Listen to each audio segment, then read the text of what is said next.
నేను విసర్జించే పదార్థం భూమికి బలాన్ని ఇస్తుంది. నా వల్ల నేల గుల్లబారి మొక్కలకు వేలకు బాగా గాలి లభిస్తుంది. అందువల్ల మొక్క ఏపుగా పెరిగి పంట దిగుబడి పెరుగుతుంది. కానీ పురుగుల మందు వాడడం వల్ల మేము చనిపోతున్నాం.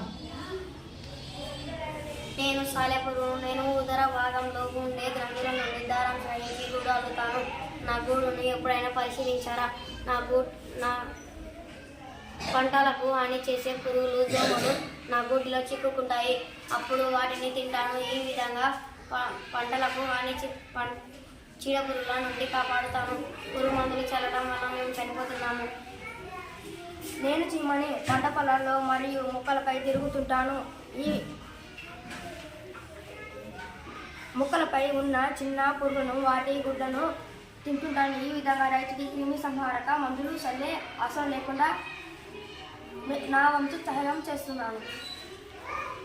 నేను పామును, పంట పొలాలు, ధాన్యపు బొంగులను కొరికి నాశనం చేసే ఎలుకలు తిని నేను రైతుకు మేలు చేస్తున్నాను.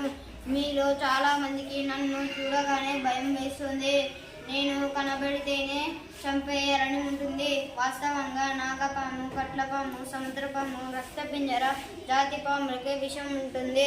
మిగతా పాములకు విషం ఉండదు. ఏదైనా విషసర్పం కరిస్తే మంత్రతంత్రాలకు బదులుగా వైద్యుల దగ్గరకు వెళ్ళాలి. మీరు మాకు హాని తలపెడితేనే మా ఆత్మరక్షణ కోసం మేము కలుస్తాము. మేము కూడా రైతులకు నేస్తాలం.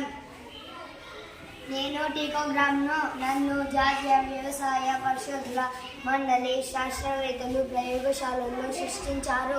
నా జీవితకాలం వారం రోజులే.